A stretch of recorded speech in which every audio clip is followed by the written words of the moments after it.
یضاعف لہ العذاب یوم القیامہ، قیامت کے دن ان کے لیے عذاب دگنا کر دیا جائے گا۔ تو اس سے پہلے بھی کوئی نہ کوئی عذاب ہے کہ نہیں؟ عالم برزخ میں بھی عذاب ہے اور ثواب بھی ہے۔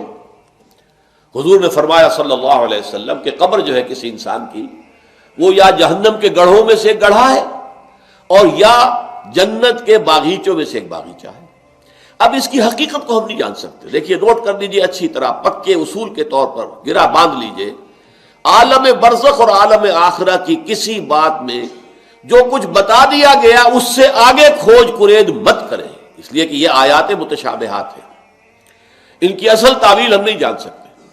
یہ عذاب روح کو ہوتا ہے یا جان کو ہوتا ہے یا کس کو ہوتا ہے، جسم کو ہوتا ہے، ہمیں نہیں معلوم۔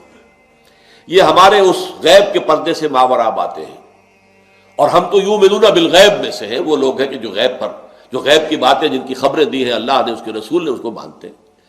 لیکن ان میں جو ہے اجمال کے اوپر ہی اکتفا کرنی چاہیے۔ ہمارے ہاں بڑے بڑے جھگڑے، یہ قبر والا سنتا ہے کہ نہیں سنتا، اب اس کے لیے دلیلیں، جو ایک طرف وہ لوگ ہیں جو انکار کرتے ہیں کہ قبر کے اندر مردہ کچھ نہیں سنتا، ان کو کافر قرار دیتے ہیں۔ دیوبند کے مسلک کے لوگوں کے اندر بھی یہ ایک دوسرے کے لیے کفر کے فتوے موجود ہیں کہ جو نہیں مانتا سماع موتیٰ کو وہ کافر ہے، دوسرے کہتے ہیں جو مانتا ہے سماع موتیٰ کو وہ کافر ہے، مردہ کچھ نہیں سنتا۔ اب احادیث میں آتا ہے، احادیث میں تو یہ آتا ہے کہ جب دفن کر کے جاتے ہیں لوگ مردے کو، تو وہ مردہ ان کے قدموں کی چاپ سنتا ہے کہ وہ جا رہے ہیں واپس۔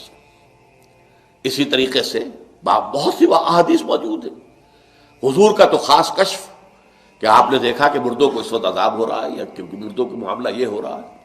تو یہ ساری چیزیں ہیں، لیکن اس میں جو حل ہے وہ یہ ہے، جو چیز اجمالاً بتا دی گئی ہمیں، چاہے وہ عالم برزخ کی ہو، عالم برزخ بھی ہماری نگاہوں سے پوشیدہ ہے، ہمارے حواس خمسہ سے باہر ہے، اور عالم آخرہ بھی ہمارے حواس خمسہ کی جو بھی رسائی ہے اس سے ماوراء ہے۔ اس میں بس جو بات آ جائے وہ مانیے، اس کی تفصیل میں ہرگز نہ جائے۔ تو معلوم ہوا کہ جب حضور نے فرمایا کہ جنت جو ہے، جو قبر جو ہے، وہ یا تو جنت کے باغیچوں میں سے ایک باغیچہ ہے یا دوزخ کے گڑھوں میں سے گڑھا ہے۔ کہیں ایسے بھی کہہ دیا گیا کہ قبر میں جب مردہ جو ہے داخل ہو جاتا ہے تو یا تو ایک کھڑکی کھول دی جاتی ہے جنت کی طرف، جس سے جنت کی ہوائیں اور خوشبوئیں اسے آتی رہتی ہیں، روح و ریحان، اس سے وہ فائدہ مند ہو رہا ہے ابھی سے۔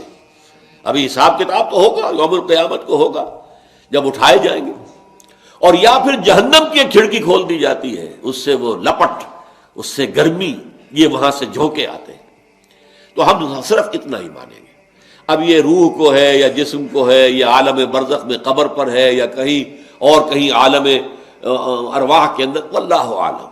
یہ ساری باتیں تو تبھی کھلیں گی جب ہم وہاں جائیں گے، تب حقیقت منکشف ہوگی۔ اس سے پہلے یؤمنون بالغیب ھدی للمتقین الذین یؤمنون بالغیب ویقیمون الصلاۃ ومما رزقناہم ينفقون۔